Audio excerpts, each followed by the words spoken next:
चार सभी साथियों को स्वागत करता हूं सभी का इस यूट्यूब चैनल पर। साथियों, शिक्षण विधियों के 100 गोल्डन पेपर की इस सीरीज में आपका बहुत बहुत स्वागत है। यहां पर शिक्षण विधियों के बेहद ही क्वालिटी वाले प्रश्न एग्ज़ाम के अकॉर्डिंग, बिल्कुल जिस प्रकार से आपके एग्ज़ाम में प्रश्न पूछे जाते हैं वैसे ही प्रश्न आपके सामने इस टेस्ट में आने वाले हैं। तो पूरे ही प्रश्नों को हल करके जाइएगा और अपना जो प्रत्युत्तर है, जैसा आपका अनुभव रहेगा वो कमेंट बॉक्स में कमेंट जरूर करिएगा साथियों। तो चलिए शुरू करते हैं आज के इस वीडियो को। ये वीडियो आपके जो कोई भी शिक्षक भर्ती है या पात्रता परीक्षा है, यहाँ पर उसके लिए बेहद उपयोगी है। कोई सा भी टेट एग्ज़ाम हुआ या फिर साथियों शिक्षक भर्ती हुई तो उसके लिए बेहद उपयोगी ये क्लास रहने वाली है। तो चलिए पहला प्रश्न देखेंगे। आपके प्रश्न संख्या 1 है, इनमें से कौन सी विधि बाल केंद्रित नहीं है? प्रोजेक्ट विधि, समाज मिति विधि, अवलोकन विधि और व्याख्यान विधि। तो जो विधि बाल केंद्रित विधि नहीं है उसका चयन आपको प्रश्न संख्या 1 में करना है। तो थोड़ा सा मैं आपको टाइम दूंगा इसके लिए कि आप इसका सही उत्तर चुन सके। साथियों बताइएगा पहले प्रश्न में कौन सा विकल्प सही है। तो इसका सही उत्तर देख लेते हैं। देखिए, जो व्याख्यान विधि है ये बाल केंद्रित विधि नहीं है, बल्कि व्याख्यान विधि शिक्षक केंद्रित विधि है। बाल केंद्रित विधि क्या होती है? जिसमें बालक सक्रिय रहकर सीखता है। शिक्षक केंद्रित विधि क्या होती है? जिसमें बालक निष्क्रिय रहता है और शिक्षक सक्रिय रहता है। तो जो प्रोजेक्ट विधि, समाज मिति विधि और अवलोकन विधि है, तीनों ही बाल केंद्रित विधियां हैं। लेकिन व्याख्यान विधि कैसी है? शिक्षक केंद्रित, क्योंकि इसमें व्याख्यान का कार्य किसके द्वारा किया जाता है? शिक्षक के द्वारा। छात्र चुपचाप उस व्याख्यान को सुनते हैं साथियों, अब सुन रहे हैं, कुछ क्रिया नहीं कर रहे हैं, अतः ये विधि बाल केंद्रित नहीं होगी। प्रश्न संख्या 1 में आपके 4th विकल्प सही है। नेक्स्ट प्रश्न संख्या 2 की ओर बढ़ेंगे। दूसरा प्रश्न है आपके, अधिगम की संपूर्णता होती है इकाई योजना में होती है, दैनिक पाठ योजना में होती है, मासिक योजना में होती है और वार्षिक पाठ योजना में होती है। तो अधिगम की संपूर्णता इनमें से किस प्रकार की पाठ योजना में होगी? प्रश्न संख्या 2 में कौन सा विकल्प आपका सही है? तो चलिए इसका भी सही आंसर देख लेते हैं। अधिगम की संपूर्णता किस में होती है? इकाई योजना में होती है। देखिए, इकाई योजना में अधिगम की संपूर्णता क्यों होती है? क्योंकि जो आपकी जो पाठ्य पुस्तक होती है, पाठ्य पुस्तक में एक प्रकरण से संबंधित या फिर एक जैसे भाव यदि वहाँ पर उस पुस्तक में 4-5 पाठ एक जैसे भाव वाले हैं तो सभी पाठों को यहाँ पर एक इकाई के अंतर्गत पढ़ा दिया जाता है साथियों। अतः इकाई योजना में ही अधिगम की संपूर्णता होती है। आप सभी को पता होगा कि इकाई योजना में न्यूनतम 1 दैनिक पाठ योजना को सम्मिलित किया जाता है और अधिकतम 6 दैनिक पाठ योजनाओं को सम्मिलित किया जाता है साथियों। नेक्स्ट प्रश्न संख्या 3 की ओर बढ़ेंगे। तो तीसरा प्रश्न देख लेते हैं। आपके प्रश्न नंबर 3 है, इनमें से गणित शिक्षण का सही अर्थ नहीं है? अमूर्त विज्ञान, तार्किक विज्ञान, गणना विज्ञान और मूर्त विज्ञान। तो जो अर्थ गणित शिक्षण का सही अर्थ नहीं दे रहा है, जो विकल्प, उसका चयन प्रश्न नंबर 3 में करिएगा। तो देखो, गणित को अमूर्त विज्ञान भी माना जाता है कि गणित कैसा है? अमूर्त विज्ञान है। गणित को तार्किक विज्ञान भी माना जाता है और गणित को गणना विज्ञान भी माना जाता है। लेकिन गणित मूर्त विज्ञान नहीं है साथियों। आपके प्रश्न संख्या 3 में जो चौथा विकल्प है ये आपका सही आंसर है। ये मूर्त विज्ञान जो है ये गणित शिक्षण का सही अर्थ प्रकट नहीं कर रहा है। नेक्स्ट प्रश्न संख्या 4 की ओर बढ़ेंगे। तो चौथा प्रश्न है आपके, देखिएगा बेहद क्वालिटी वाले प्रश्न रहेंगे सारे के सारे। मौन वाचन का प्रकार नहीं है? समवेत वाचन, द्रुत वाचन, वैयक्तिक वाचन और अनुकरण वाचन। तो इनमें से जिस रूप में मौन वाचन नहीं किया जा सकता है प्रश्न संख्या 4 में बताइएगा। देखिए, प्रश्न संख्या 4 में आपके जो सही उत्तर है कौन सा विकल्प सही रहेगा साथियों? तो पहला, दूसरा, तीसरा और चौथा। प्रश्न संख्या 4 में देखो, द्रुत और वैयक्तिक वाचन तो मौन वाचन के अंतर्गत आ जाते हैं, लेकिन यहाँ पर बात की जा रही है समवेत और अनुकरण वाचन के बारे में, क्योंकि इनमें से ही आपका एक सही उत्तर है। तो साथियों, समवेत वाचन जो होता है ये मौन वाचन के प्रकारों में नहीं आता है, क्योंकि समवेत वाचन सस्वर वाचन का भेद है। किसका भेद है? ये सस्वर वाचन का। तो विकल्प 1 आपके प्रश्न नंबर 4 में सही है। नेक्स्ट 5वें प्रश्न की ओर बढ़ेंगे। तो आपके प्रश्न संख्या 5 है, पाठ योजना आधारित है, शास्त्रीय अनुबंधन पर आधारित है, अनुकरण पर आधारित है, गेस्टाल्टवाद पर आधारित है और क्रिया प्रसूत पर आधारित है। तो प्रश्न संख्या 5 में बताइएगा कौन सा विकल्प सही है। पाठ योजना जो हम बनाते हैं बच्चों को शिक्षण कराने से पूर्व कि किस प्रकार से हमें बच्चों को पढ़ाना है, साथियों वह जो पाठ योजना बनाते हैं यह गेस्टाल्ट मनोविज्ञान जो है या फिर गेस्टाल्टवाद जो है उस पर आधारित है। क्योंकि गेस्टाल्टवाद क्या कहता है कि हमें बच्चों को पूर्ण से अंश की ओर पढ़ाना चाहिए, पूर्ण से अंश की ओर। पाठ योजना भी इसी शिक्षण सूत्र पर आधारित है और ये शिक्षण सूत्र किसकी देन है? गेस्टाल्टवाद की। विकल्प 3 आपके प्रश्न नंबर 5 का सही उत्तर है। नेक्स्ट छठे प्रश्न की ओर बढ़ेंगे तो आपके प्रश्न संख्या 6 है, मॉन्टेसरी के अनुसार भाषा कौशलों में सबसे अंत में किस कौशल का विकास किया जाता है? सुनना, बोलना, पढ़ना और लिखना। तो प्रश्न संख्या 6 में बताइएगा कौन सा विकल्प आपका सही है। साथियों जल्दबाजी नहीं करनी है क्योंकि जल्दबाजी में प्रश्न गलत हो सकते हैं।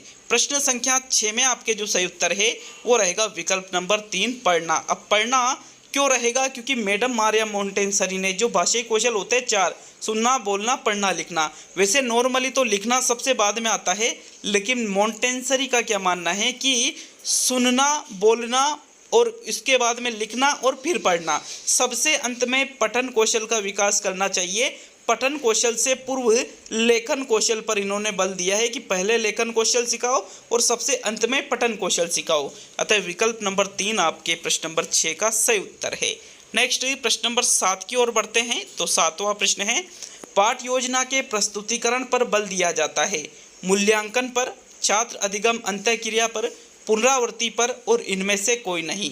तो एक बात याद रखिएगा, एग्जाम में इनमें से कोई नहीं वाला विकल्प आपका आंसर नहीं होता है। आप उस विकल्प को बिल्कुल आंखें बंद करके हटा सकते हो। देखो पाठ योजना में जब हम प्रस्तुतिकरण करते हैं, बच्चों को चीज़ें पढ़ाते हैं, तो साथियों प्रस्तुतिकरण के समय सबसे ज़्यादा बल किस पर दिया जाता है? छात्र अधिगम अंतःक्रिया पर। कि छात्र अधिगम मतलब छात्र वहाँ पर अधिगम करे, जो चीज़ हम उनको पढ़ा रहे हैं, जो प्रकरण हम उनको पढ़ा रहे हैं बच्चों को, उस चीज़ का अधिगम करे किसके माध्यम से? अंतःक्रिया के माध्यम से, मतलब करके सीखे। तो विकल्प नंबर 2 आपके 7वें प्रश्न में सही उत्तर है। नेक्स्ट 8वें प्रश्न की ओर बढ़ते हैं। आपके प्रश्न नंबर 8 है, ज्ञात से अज्ञात की ओर शिक्षण सूत्र का प्रयोग किया जाता है, प्रस्तावना के समय किया जाता है, शामपट्ट के समय किया जाता है, उदाहरण के समय किया जाता है या काठिन्य निवारण के समय किया जाता है। तो 8वें प्रश्न का सही उत्तर बताइए, कौन सा विकल्प आपके प्रश्न नंबर 8 में सही है। देखिए ज्ञात से अज्ञात की ओर जो शिक्षण सूत्र है, ज्ञात से अज्ञात की ओर का मतलब क्या हुआ कि जो चीज़ बच्चे पहले से जानते हैं, मतलब उनको ज्ञात है, पहले वो पढ़ाया जाए और फिर धीरे धीरे अज्ञात की ओर ले जाया जाए जो चीज़ वो नहीं जानते हैं। तो साथियों इस शिक्षण सूत्र का प्रयोग प्रस्तावना के समय किया जाता है। जब प्रस्तावना प्रश्न बच्चों से पूछते हैं तब इस शिक्षण सूत्र का प्रयोग किया जाता है। विकल्प 1 आपके प्रश्न 8 में सही है। नेक्स्ट 9वें प्रश्न की ओर बढ़ते हैं। 9वां प्रश्न है, सामाजिक शिक्षण की बाल केंद्रित विधि नहीं है, योजना विधि, खोज विधि, प्रदर्शन विधि और प्रोजेक्ट विधि। तो इनमें से सामाजिक अध्ययन की जो बाल केंद्रित विधि नहीं है उसका चयन आपको प्रश्न संख्या 9 में करना है। तो प्रश्न संख्या 9 में राइट आंसर देख लेते हैं। साथियों आपके जो तीसरा विकल्प है प्रदर्शन विधि वाला, ये बाल केंद्रित विधि नहीं है, क्योंकि प्रदर्शन विधि में शिक्षक के द्वारा प्रदर्शन किया जाता है और छात्र उस प्रदर्शन का क्या करते हैं? अवलोकन करते हैं, मतलब देखते हैं। अर्थात छात्र सक्रिय नहीं है, सक्रिय कौन है? शिक्षक है, और जिसमें शिक्षक सक्रिय रहता है वो शिक्षक केंद्रित विधि होती है। अतः विकल्प नंबर 3 आपके प्रश्न नंबर 9 में सही है। बाकी खोज विधि में खोज का कार्य छात्र के द्वारा किया जाता है। प्रोजेक्ट मतलब प्रयोजना विधि जो होती है इसमें छात्र करके सीखता है। योजना विधि में भी छात्र करके सीखता है। तो ओनली 3rd विकल्प ही आपके बाल केंद्रित विधि नहीं है। नेक्स्ट 10वें प्रश्न की ओर बढ़ते हैं। प्रश्न संख्या 10 संस्कृत की शिक्षण विधि का है। अनुवाद कर दूंगा तो सभी के लिए उपयोगी हो जाएगा। 10वां प्रश्न है, मानचित्र है, कस्य अधिगमस्य साधनः अस्ति, दृश्य है, श्रव्य है, दृश्य श्रव्य है, को अपि नास्ति। अर्थात प्रश्न पूछ रहा है कि जो मानचित्र होता है यह अधिगम का कौन सा साधन है? दृश्य साधन है, श्रव्य साधन है, दृश्य श्रव्य साधन है और इनमें से कोई सा भी नहीं। तो साथियों प्रश्न नंबर 10 में देखिएगा, जो मानचित्र होता है ये श्रव्य दृश्य श्रव्य नहीं होता है बल्कि दृश्य साधन होता है। इसमें सिर्फ दिखाई देता है और जिसमें सिर्फ दिखाई देता है वह सिर्फ और सिर्फ दृश्य साधन के अंतर्गत चलता है। नेक्स्ट 11वें प्रश्न को देखेंगे तो आपके प्रश्न नंबर 11 गणित शिक्षण से संबंधित है। गणित की उन्नति तथा वृद्धि देश की संपन्नता से संबंधित है। कथन गणित के कौन से मूल्य से संबंधित है? गणित का सामाजिक मूल्य, गणित का नैतिक मूल्य, गणित का कलात्मक मूल्य और गणित का अनुशासनात्मक मूल्य। तो यहाँ पर ये जो कथन कहा गया है, गणित की उन्नति तथा वृद्धि देश की संपन्नता से संबंधित है, मतलब गणित ज़्यादा उन्नत रहेगा, गणित में जितनी वृद्धि होगी साथियों देश भी, वह जो देश है वह भी उतना ही अधिक संपन्न होगा। यह जो कथन है यह गणित के कौन से मूल्य से संबंधित है? सामाजिक मूल्य से संबंधित है। विकल्प 1 आपके प्रश्न 11 में सही है। नेक्स्ट 12वें प्रश्न की ओर बढ़ते हैं। आपके प्रश्न संख्या 12 है, नए प्रकरण के प्रति विद्यार्थियों का ध्यान आकर्षित करने के लिए अध्यापक द्वारा कक्ष में प्रस्तुत की जाने वाली परिस्थितियों को कहते हैं? पूर्व ज्ञान कहा जाता है, प्रस्तावना कहा जाता है, उद्देश्य कथन कहा जाता है या आदर्श वाचन कहा जाता है? तो 12वें प्रश्न को अच्छी तरह से पढ़ लीजिएगा और फिर इसके सही उत्तर का चयन कीजिएगा साथियों। प्रश्न संख्या 12 में आपके जो सही उत्तर है वो रहेगा विकल्प नंबर 2 प्रस्तावना, क्योंकि प्रस्तावना में हम क्या करते हैं कि जो नया प्रकरण बच्चों के सामने हम रखने वाले हैं, जो पढ़ाने वाले हैं, उसके प्रति छात्रों का ध्यान आकर्षित करने के लिए अध्यापक क्या करता है साथियों? प्रस्तावना प्रश्न करता है जो उसके पूर्व ज्ञान पर आधारित होता है। तो विकल्प नंबर 2 आपके प्रश्न संख्या 12 में सही है। नेक्स्ट 13वें प्रश्न को देख लेते हैं। आपके प्रश्न नंबर 13 है, मूल्यांकन का निकटतम संबंध होता है, किससे होता है? विषय वस्तु से होता है, मूल्यांकन विधियों से होता है, उद्देश्यों से होता है या सीखने की प्रक्रियाओं से होता है? तो देखिएगा, मूल्यांकन का निकटतम संबंध इनमें से किससे होता है? प्रश्न नंबर 13 में बेहद ही उपयोगी टेस्ट है। अगर आपको अच्छा लगे तो कम से कम 2 जगह शेयर जरूर करिएगा। हम सोचेंगे कि वीडियो बनाने की जो सार्थकता है वो पूर्ण हो चुकी है। साथियों प्रश्न नंबर 13 में राइट आंसर रहेगा आपके विकल्प नंबर 3 उद्देश्यों से, क्योंकि मूल्यांकन क्यों किया जाता है?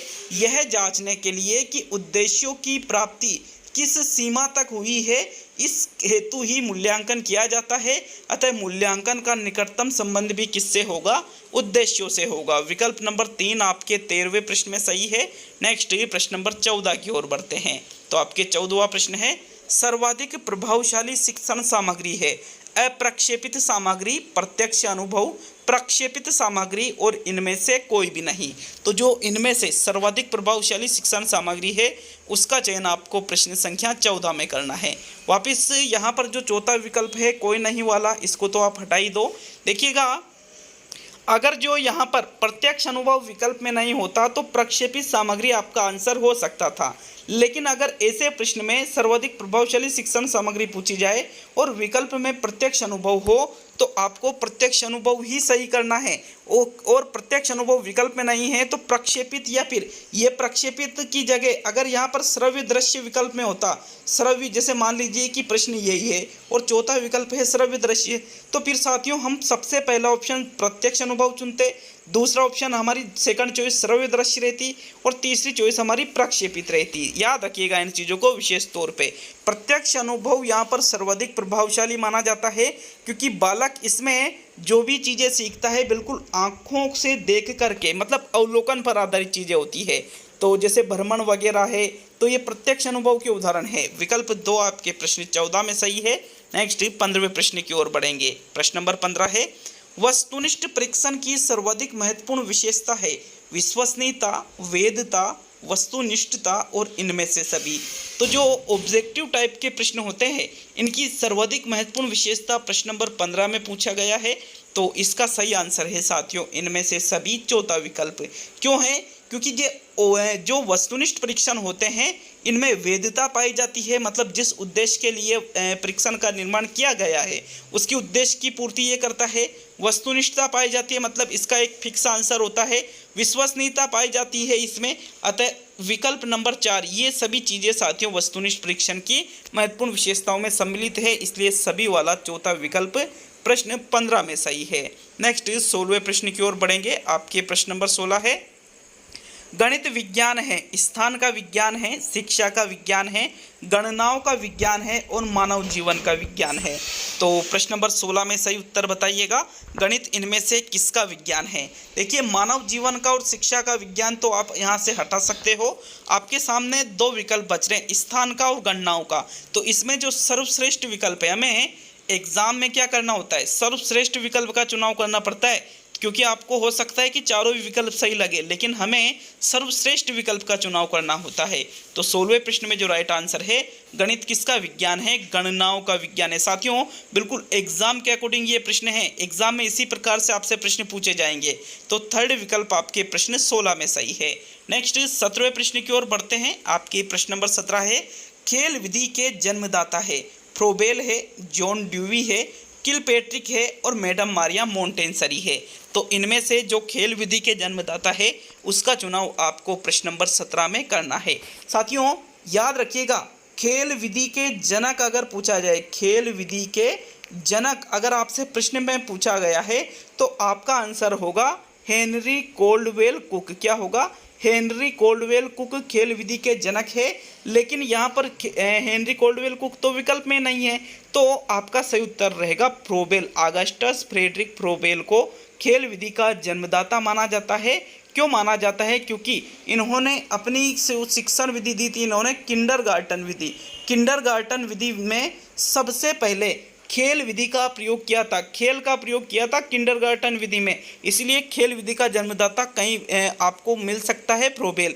लेकिन अगर हेनरी कोल्डवेल कुक विकल्प में है तो फिर आपको कुक को सही करना है, और ये विकल्प में नहीं है तो फ्रोबेल को सही करना है। नेक्स्ट प्रश्न नंबर 18 की ओर बढ़ते हैं। चलिए 18वां प्रश्न देख लेते हैं। जिस विधि में हम प्राय सूत्र तथा नियमों की सहायता लेते हैं उस विधि को कहा जाता है संश्लेषण विधि कहा जाता है, विश्लेषण विधि कहा जाता है, आगमन विधि कहा जाता है या निगमन विधि कहा जाता है। तो 18वें प्रश्न में राइट आंसर देख लेते हैं। साथियों, जिस विधि में हम प्राय सूत्र तथा नियमों की सहायता लेते हैं उस विधि को किस नाम से जाना जाता है, निगमन विधि के नाम से जाना जाता है। क्योंकि जब हम निगमन विधि के माध्यम से बच्चों को पढ़ाते हैं तो सबसे पहले सूत्र अथवा नियम बच्चों को पहले बता दिया जाता है कि इस नियम अथवा सूत्र के माध्यम से समस्या का समाधान किया जाएगा या फिर इस नियम का ही आपको प्रयोग करना है। जिसे पहले ही बता दिया a + a = a होता है। तो साथियों, यहाँ पर ये इसके बाद में फिर हम कि भाई पहले तो आपको ये पता होना चाहिए a + a आ होता है या a + a भी आ ही होता है, a + a या a + a ये भी आ ही होता है। और फिर उसके बाद में हम संधि बच्चों को पढ़ा रहे हैं, तो ऐसा किस विधि में होता है, निगमन विधि में, जबकि आगमन विधि में पहले उदाहरण दिए जाते हैं। तो चलिए नेक्स्ट 19वें प्रश्न को देख लेते हैं। आपके प्रश्न संख्या 19 से, सामान्य से विशिष्ट का सिद्धांत निम्न में से किसमें प्रयोग होता है। आगमन विधि में प्रयोग होता है, निगमन विधि में प्रयोग होता है, संश्लेषण विधि में प्रयोग होता है और विश्लेषण विधि में प्रयोग होता है। तो देखिएगा, आपके जो आगमन विधि है और जो निगमन विधि है इसके शिक्षण सूत्र सभी को क्लियर पता होना चाहिए। जैसे मैं यहाँ पर शिक्षण सूत्र बता देता हूँ। पूर्ण विशिष्ट ज्ञात को कैसे याद करना है, पूर्ण विशिष्ट ज्ञात को उदाहरण द्वारा सरल करना, उदाहरण द्वारा सरल करना। तो पूर्ण से अंश की ओर, विशिष्ट से सामान्य की ओर, ज्ञात से अज्ञात की ओर, उदाहरण से नियम की ओर और सरल से कठिन की ओर। ये 5 जो शिक्षण सूत्र है ये तो आगमन विधि में चलते हैं, और इसके विपरीत कर दो वो सारे निगमन विधि में चलेंगे। जैसे अंश से पूर्ण की ओर, सामान्य से विशिष्ट की ओर, अज्ञात से ज्ञात की ओर, नियम से उदाहरण की ओर, कठिन से सरल की ओर, ये शिक्षण सूत्र निगमन में चलेंगे। अब यहाँ पर सामान्य से विशिष्ट की ओर कह रहा है तो सामान्य से विशिष्ट की ओर किस में चलता है, निगमन विधि में चलता है। विकल्प 2 आपके 19वें प्रश्न में सही है। नेक्स्ट 20वें प्रश्न को देख लेते हैं। निम्न में से कौन सी श्रव्य दृश्य सामग्री है, वृत्त चित्र, बुलेटिन बोर्ड, चित्र विस्तारक यंत्र और फ्लैनल बोर्ड। तो इनमें से जो श्रव्य दृश्य सामग्री है उसका चयन 20वें प्रश्न में करिएगा। साथियों, श्रव्य दृश्य सामग्री जिसमें सुनना प्लस देखना दोनों चीज़ें होती है, सुनना प्लस देखना दोनों चीज़ें होती है। तो यहाँ पर कौन सा वह विकल्प है जिसमें सुनना प्लस देखना दोनों चीज़ें हो रही है। प्रश्न संख्या 20 में जो सही उत्तर है वो रहेगा विकल्प नंबर 1। जो वृत्त चित्र होता है यह श्रव्य दृश्य सामग्री है। साथियों, वृत्त चित्र का मतलब डॉक्यूमेंट्री फिल्म से लिया जाता है। बुलेटिन बोर्ड सिर्फ दृश्य सामग्री है। चित्र विस्तारक यंत्र एपिडाइस्कोप जिसको आप कहते हो सिर्फ दृश्य सामग्री है। फ्लैनल बोर्ड भी सिर्फ दृश्य सामग्री है। तो 20वें प्रश्न में आपके प्रथम विकल्प सही है। नेक्स्ट 21वें प्रश्न की ओर बढ़ेंगे। तो 21वां प्रश्न देखेंगे, आपके प्रश्न संख्या 21 है। देखिएगा, एक चीज़ हो रही है, कमेंट बॉक्स में कमेंट करके आप जरूर जाइएगा कि टोटल जो प्रश्न है इसमें से आपके कितने प्रश्न सही होते हैं। और साथियों, अगर आपको लगता है किसी प्रश्न में कोई त्रुटि हुई है, मानवीय स्वभाव के कारण यदि कभी ऐसा हो जाता है, तो उसके लिए भी कमेंट बॉक्स में कमेंट जरूर करिएगा। प्रश्न संख्या 21 है, पर्यावरण अध्ययन में आगमन विधि किस शिक्षण सूत्र का पालन करती है? अज्ञात से ज्ञात की ओर, नियम से उदाहरण की ओर, विशिष्ट से सामान्य की ओर और इनमें से सभी। तो देखिएगा, अभी मैंने पिछले प्रश्न में ही आपको ये बताया था कि भाई अज्ञात से ज्ञात की ओर और नियम से उदाहरण की ओर, ये दोनों शिक्षण सूत्र कौन सी विधि में चलते हैं? निगमन विधि में चलते हैं, आगमन में नहीं चलते हैं। तो फिर आपके कौन सा विकल्प सही है? तीसरा विकल्प सही है। विशिष्ट से सामान्य की ओर जो शिक्षण सूत्र है इसका प्रयोग आगमन विधि में किया जाता है, चाहे वो पर्यावरण अध्ययन हो या अन्य कोई सा भी विषय हो। थर्ड विकल्प आपके 21 में सही है। नेक्स्ट 22 पे आएंगे। आपके 22वां प्रश्न है, दैनिक पाठ योजना का अंश नहीं है प्रस्तुतिकरण, प्रस्तावना, उद्देश्य कथन और गृह कार्य। तो इनमें से जो दैनिक पाठ योजना का अंश नहीं है, प्रश्न संख्या 22 में बताइएगा। साथियों, 22वें प्रश्न में सही उत्तर रहेगा आपके विकल्प नंबर 4, गृह कार्य। गृह कार्य को दैनिक पाठ योजना का अंश नहीं माना जाता है। प्रस्तुतिकरण आपके दैनिक पाठ योजना में किया जाता है, प्रस्तावना की जाती है और उद्देश्य कथन भी कहा जाता है, लेकिन गृह कार्य इसका अंश नहीं माना जाता है। अतः फोर्थ विकल्प आपके 22 में सही है।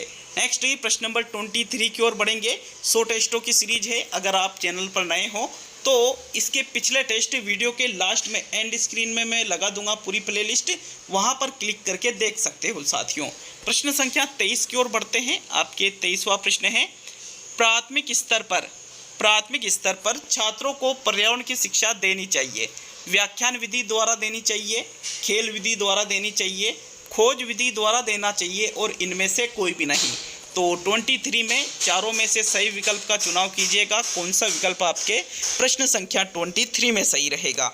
देखिए, कोई नहीं वाला विकल्प वापस आप हटा सकते हो। व्याख्यान विधि का प्रयोग प्राथमिक स्तर पर नहीं बल्कि उच्च स्तर पर किया जाना चाहिए। साथियों, खोज विधि या खेल विधि, तो बच्चों की रुचि सर्वाधिक किस में होती है? खेल में होती है। अतः प्राथमिक स्तर पर छात्रों को पर्यावरण की शिक्षा कैसे देना चाहिए? खेल के माध्यम से दी जानी चाहिए। अतः खेल विधि द्वारा यहाँ पर विकल्प नंबर जो 2 है आपके प्रश्न नंबर 23 का सही उत्तर है। टोटल प्रश्नों की संख्या 25 है। अब 23 प्रश्न हम कर चुके हैं। तो चलिए आज के सेकंड लास्ट 24वें प्रश्न की ओर बढ़ते हैं। आपके प्रश्न नंबर 24 है, प्रक्षेपित सामग्री नहीं है जादुई लालटेन, OHP, चलचित्र और ग्राफ। तो इनमें से जो प्रक्षेपित सामग्री नहीं है उसका चयन आपको प्रश्न नंबर 24 में करना है। साथियों, प्रश्न नंबर 24 में जो सही उत्तर है वो रहेगा विकल्प नंबर 4। आपके जो ग्राफ है ये प्रक्षेपित सामग्रियों में नहीं आता है। OHP ओवरहेड प्रोजेक्टर, जादुई लालटेन, मैजिक लैंटर्न या चलचित्र, साथियों तीनों ही यह प्रक्षेपित सामग्रियों में आते हैं। प्रक्षेपित के साथ में OHP दृश्य है, जादुई लालटेन भी दृश्य है, चलचित्र दृश्य श्रव्य है, मतलब सुनाई भी देता है और दिखाई भी देता है। लेकिन ग्राफ यहाँ पर अप्रक्षेपित सामग्री है और एक दृश्य सामग्री है। तो विकल्प नंबर 4 आपके 24 का सही उत्तर है। अब आज का अंतिम और 25वां प्रश्न देखेंगे। क्या है 25वां प्रश्न? अनुसंधान विधि का आविष्कार किया किसने किया? तो डाल्टन ने किया, आर्मस्ट्रॉन्ग ने किया, BS ब्लूम ने किया या जॉन ड्यूई ने किया? बताइए 25 का राइट आंसर। अनुसंधान विधि, जिसको खोज विधि के नाम से भी जाना जाता है, इसका आविष्कार किसके द्वारा किया गया है? साथियों, अनुसंधान या खोज विधि का आविष्कार आर्मस्ट्रॉन्ग के द्वारा किया गया है। किसके द्वारा? आर्मस्ट्रॉन्ग के द्वारा। सेकंड विकल्प आपके 25वें प्रश्न में सही है। तो ये टेस्ट कंप्लीट होता है। कम से कम 2 जगह शेयर जरूर करिएगा। रिक्वेस्ट है आप सभी से, वीडियो को कम से कम 2 जगह शेयर जरूर करना साथियों। तो मिलते हैं अब नेक्स्ट वीडियो में। बहुत बहुत धन्यवाद सभी का वीडियो को पूरा देखने के लिए।